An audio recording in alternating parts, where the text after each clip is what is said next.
Hey everybody, welcome to the Soulful Eclectic. I am your host, Diana Collins, and I want to welcome you back to this episode. If this is your first time visiting, welcome. Thank you so much for spending your time with me. I greatly appreciate you and I appreciate the time that you're spending with me. And if this is your return visit, I just want to say, gosh, welcome back, welcome back, welcome back. Thank you for spending your time with me, for choosing to spend your time with me, because everything we do in life is a choice, and you're making the conscious choice to listen and participate with me today. And hopefully you'll share some of what we talk about today. And it's just me vibing and talking today about something that I came across that I found was very helpful during a talk session that I had when I was doing a speaking engagement type workshop in my past. And I thought, whoa, this is really relevant to today and what we're going through, being through the pandemic, life choices, all these changes that are happening in our life. This is definitely something that can be helpful to someone. So I thought I'd share it today. So it's actually called Autobiography in 5 Chapters by a woman named Portia Nelson. And the first chapter reads as this: I walk down the street. There's a deep hole in the sidewalk. I fall in. I am lost. I am hopeless. It isn't my fault. It takes forever for me to find a way out. Chapter 2, I walk down the same street. There's a deep hole in the sidewalk. I pretend I don't see it. I fall in again. I can't believe I'm in the same place. But it isn't my fault. It still takes me a long time to get out. Chapter 3, I walk down the same street. There's a deep hole in the sidewalk. I see it is there. I still fall in. It's a habit. My eyes are open. I know where I am. It is my fault. I get out immediately. Chapter 4. I walk down the same street. There's a deep hole in the sidewalk. I walk around it. Chapter 5. I walk down another street. And I would say, if you have to, pause the episode for a moment. Give yourself a moment to let that resonate within you, process what was said. If you have to play it back, go ahead and play it back. But look at the first chapter. And I just want to take this time to break it down, because this actually is so profound and it speaks to a lot of things that we all do in our lives.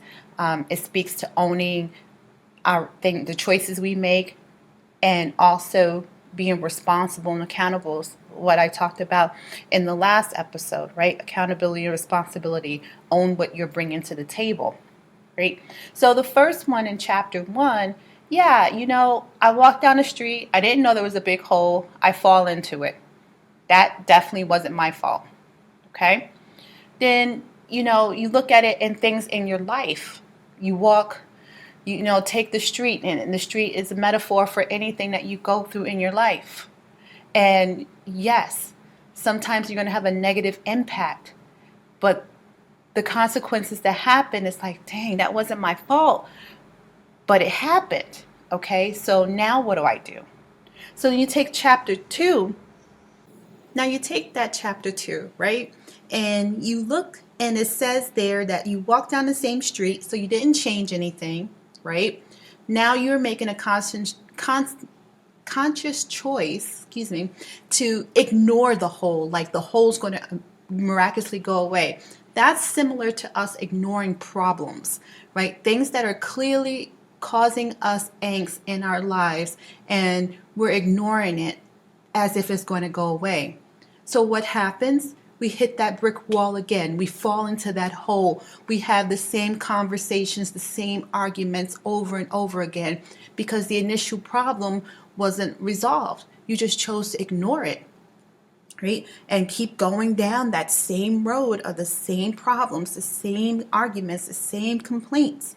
So you fall in again, and you get mad at yourself that you're in that space. You've been there before. Why am I here again? Right? And then you still say it isn't your fault, right? Why isn't it your fault? You made a choice. You knew that hole was there, so you chose to pretend. All right. So by pretending you see that it's not going to happen, you're still going to fall in. And at this point, yeah, it's going to take you a little longer to get out of that hole, get out of that space, because now you have to make those choices to make some changes. So now looking at that chapter 3, now you're walking down the same street, right?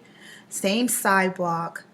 And now you make a conscious decision to see that hole. You make a conscious decision to hear what the conversation is saying and where you know it's going, and you know it's going to lead to that same argument. So now what do? You still fall down, right? You still fall into it. You still fall into that same trap of the conversation, right? Why? Because now you develop a habit of doing it. This is your routine, right? So now you have to try to figure out a way to break this routine. And we all fall into that. We all fall into that little rabbit hole, I like to call it, where we're doing the same thing over and over again. And as we say, that's a sign of insanity, right? When you're doing the same things over and over again, expecting a different result. And that's how we feel in a lot of our relationships. We do the same things. One, because it's comfortable and that's what we know. Two, is we're scared of change and what might happen should you make those changes, as if leaving the person or addressing the issues that are plaguing the relationship. And then, we just keep going and keep going down this rabbit hole. We do the first chapter where we are introduced to the issue, and it's like, okay, this is new territory. Then you go through the second chapter where you know this territory before. It is familiar, but you still go down that same hole because it's still there, right? And then you go through it again for the third time, and it's like, come on, now this is a habit. You develop a habit. So now with chapter 4, now you're getting it, right? Now you're replaying all the things that have happened and how you've gotten there. You're going down the same road. You're having the same conversation. You're beating a dead horse right now. And so you take that stride and you walk down that same street, right? No one came by to fix the hole. No one came to stop you from having this conversation, right? So there is that big hole again. So going back in your mind, you review all that information, right? You start to take a reflective moment right now. And you're looking at, okay, I walked down the street last week and I didn't know the hole was there. It was new to me. Okay. All right. So relationship wise, all right, I've had this conversation with her a couple of times or him a couple of times, and yeah, okay, this is new, fine. And you fall into that trap, right? Responding either negatively or passive aggressively, whichever one, and then you're down that hole. Then, okay, now, all right, we're walking down this street, this hole is there, we're having the same conversation. Wait, I thought we resolved it. No, apparently not. So here we are again, down this hole, and dang it if I didn't fall into that conversation again and that argument again, saying the same things over and over again. It's not my fault. I haven't learned from the first one and I'm still growing. It's not my fault. So, it just takes me a little longer to get to that point.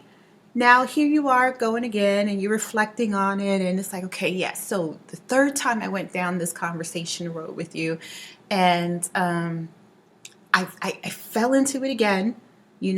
I sat there and we talked and we yelled and we cussed at each other and we said all these things just to get nothing resolved. This is familiar. I see. This is a pattern. This is a habit. The fact that I fell into this hole again, I went down this rabbit hole, we're having this conversation again. I have to say, I have to take responsibility for this one. This is my fault. I'm allowing it. I'm allowing this conversation. I'm allowing myself to keep falling down this hole. This is my fault. So here's where you take onus and responsibility. Last episode, we talked about accountability, right? This is where that accountability falls into play. Another piece of it anyway, because through our lives, we're going to take accountability for a lot of things that we do. At least we should. And it's usually when we get to a certain age where we start to realize and really do some reflecting on our lives that we start to say, man, yeah, that was my fault. I brought that to the table, right? So now we're down to the last chapter of our autobiography. So now here in chapter 4, you walk down the same street, right? You're sitting and you're having this conversation, and you see the conversation, you hear the conversation going in that same pattern that you have faced in the past. Nothing has changed, right? So going back to our street metaphor and the sidewalk, that hole is still there, right? So with your person, your significant other, if it's about a relationship issue, communication issue, and you're still running back to that same thing, issue, then that's your hole, and it's still there. It's still there, right? So how do you navigate this? How do you change how your response is? Now, when it comes to the hole in the sidewalk, you know it's there. You fell into it 3 times. So what are your choices? Walk around the hole, right? So that's now you identifying the problem, recognizing your role that you play in the problem, and now you're changing the response that you have to the problem, right? You're changing your response to the problem, and that is huge in itself, all right? It really is, because identifying that we have a problem is number 1, and then what our role is in that problem is number 2, and then now what are we going to do to change the results, the outcomes of this problem? So we just continue to grow from our trials and tribulations that we face, the actions of others, the things that we see in the relationships. So with that chapter 4, that's what that is referring to, right? You just identify that there's a problem, and you start to make changes. You start to make changes. And that's what that chapter 4 is saying. It's starting to make changes, because now you know what you're facing, and you don't want to deal with it anymore. So now I want a different outcome. So when you start to process it, that's where chapter 5 comes in. Chapter 5 speaks volumes. So chapter 5, it said, I walked down another street. What? Who knew that was even a possibility, right? Just take another route. Go down a different street. Make a detour, whatever. And that is how we should look at things that are in our relationship, that we're like, you know what? I don't want to do this anymore. I don't want to have the same argument, don't have any resolution, and we're still running that hamster wheel, doing the same thing, going nowhere. Right? I want to go somewhere. So guess what? I'm getting off of this ride, right? So that's what that last one is saying to me in my, breakdown of it. And again, this is all my breakdown of this autobiography in 5 chapters by Portia Nelson. So this is definitely nothing that is etched in stone. I'm sharing my thoughts on this whole process as I saw it for me. Right? So I walked down another street. Again, speaks volumes, because now I'm making the conscious choice. 1, I'm not accepting the behavior. I'm not accepting the conversation, if you're not understanding, then it's time for me to make changes within me, for me, to better me, to get the negativity away from me and build a life of positivity with goals and aspirations and better communication. So that's what I get from these 5 chapters. Okay. And I share it with everyone because I, again, was introduced to this long time ago from with a therapist, and I use it in the past with a class. I shared it with the class, and I share it when I do speaking engagements and things like that because it's a great exercise that you should find some, you can, I don't want to say should, you can find some value in, because it just, I was, when I sat with it, I was amazed. I was like, wow, that I can apply this to so many situations that I have been in my life. I share with my children and have them reflect upon it at different times in their lives because our lives are chapters in a book. We are the creator of that book. It's our autobiography. And we at any given time can change the chapter, right? We can build on the next chapter. We can change our response as we're writing the next chapter because we already know what came ahead in the previous chapters. Hell, we wrote it, right? So we already know what was there. So what the hell are we going to do to change it? And that's how I see the things in my life when I start to get into that rut where I'm having those same conversations and we're having those same negative engagements. I just have to stop it right there. Okay, hey, what's going on? You talking to me today? You mad at me today? What happened? Okay, because if we need to communicate about that, and that's me not only addressing and having open communication, but also owning my part in it, right? If it's something I did and you don't tell me, how am I going to fix it and not have it happen again? You just want to sit there and stew about it. We can't have that. We have to have that communication, and we have to be comfortable having that communication with one another. And this autobiography just helps put that in perspective.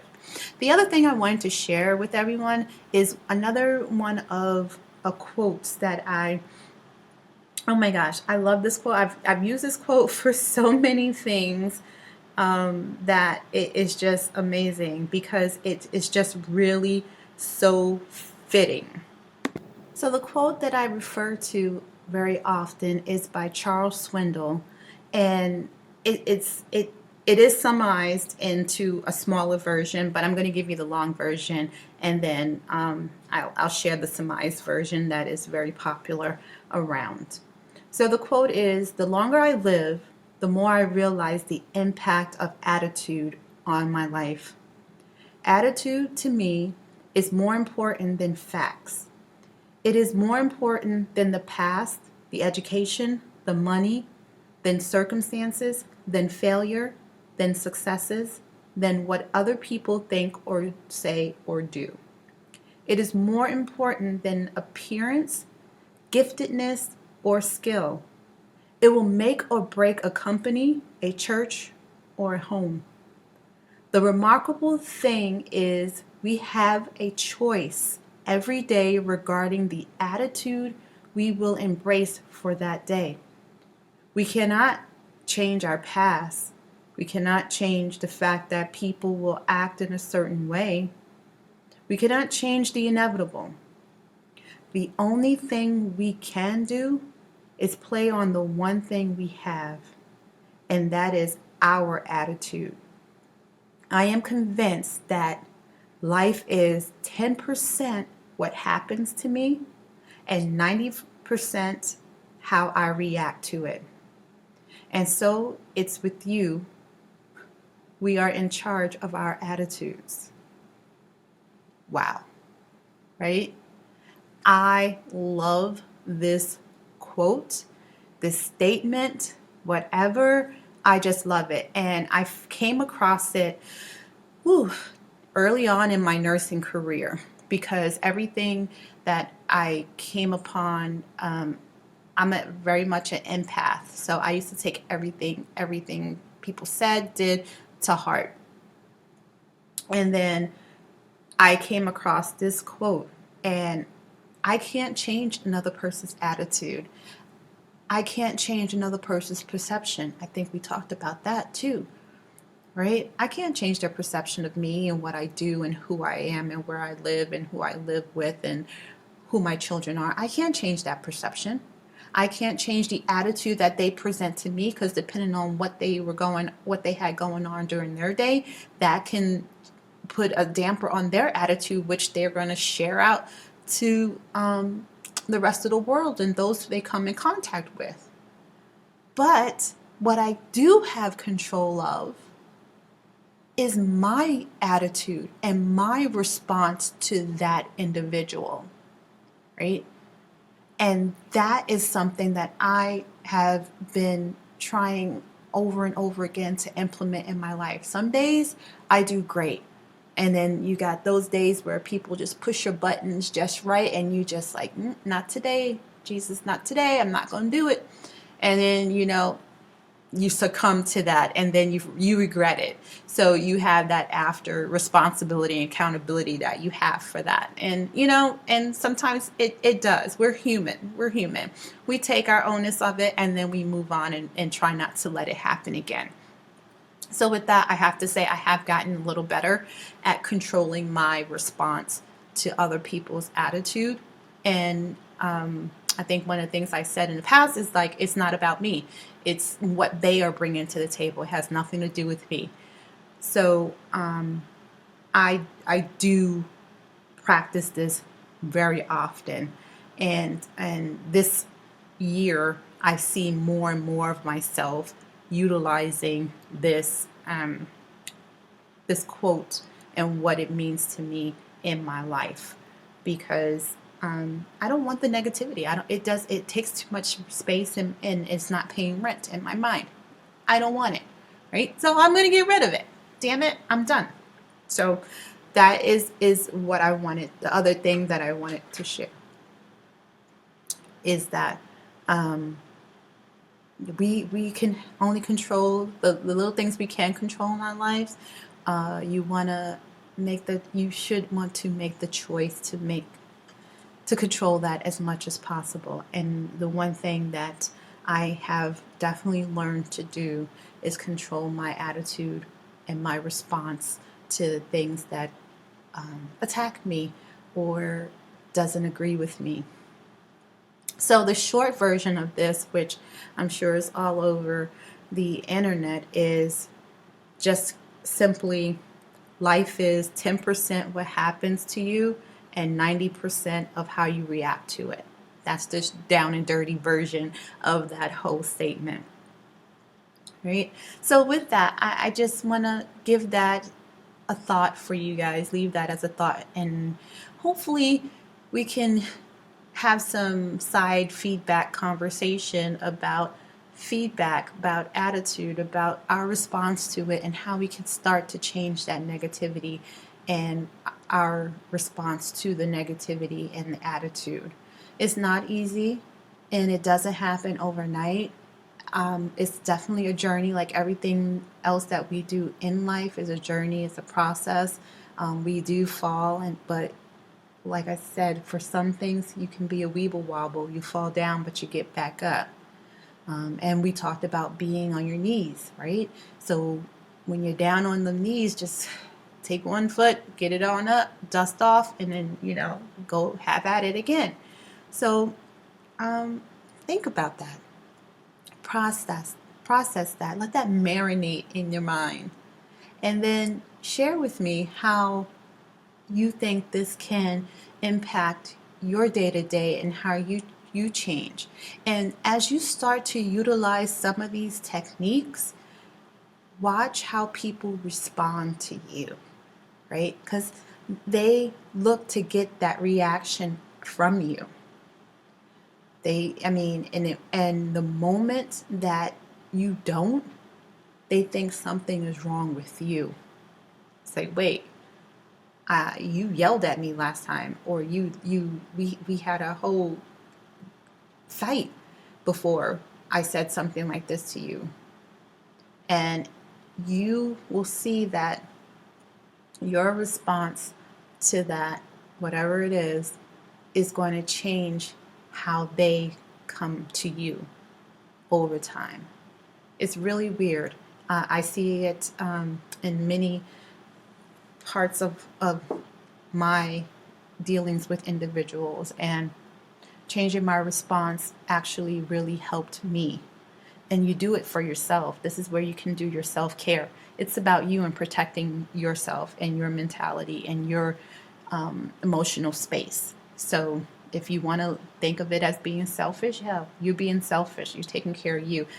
Today I choose not to yell and scream and get my blood pressure up and risk having a stroke of some sort or a heart attack because of your foolishness. I refuse to accept that. So we're going to move on, and I'm going to respond to it differently. And it's not easy. Some days you just feel like it's easier to slap the person rather than to just, respond calmly and walk away. But again, if you're dealing with the same person, same issues over and over again, and they are used to having that response, you not having that response to them will totally make a difference on how they approach you from that point on. So let me know how it works. So with that, I'm going to let you guys go. And if you can, please subscribe to the channel. I'm on iHeartRadio, Pandora, Google Podcasts, Apple Podcasts, and Spotify. And if you can give me some feedback, I would greatly appreciate it.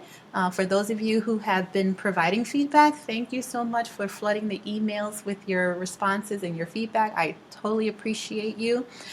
Coming May 28th, my webpage will be complete and up and running, so you all will be able to subscribe on the webpage and also provide information if you want to be a guest, and also if you want to share a poem, a blog, whatever. It is our page to do what our tribe wants to do. But if you're a subscriber, you get a little bit more privileges. So definitely subscribe. And I look forward to seeing you all. My email is DC, and that's Delta Charlie, DC at thesoulfuleclectic.com. That is my email. And I'm on Facebook, DC Soulful Eclectic. I am also on Instagram, the Soulful Eclectic, and also my current webpage that's up. And for the meantime, my webpage is still up, the old one, and you can definitely contact me via there, www.thesoulfuleclectic.com. I look forward to hearing from you and your feedback. Thank you so much. Take care. Take care of yourself and each other, and check on your friends and family. Namaste, and I hear from you soon.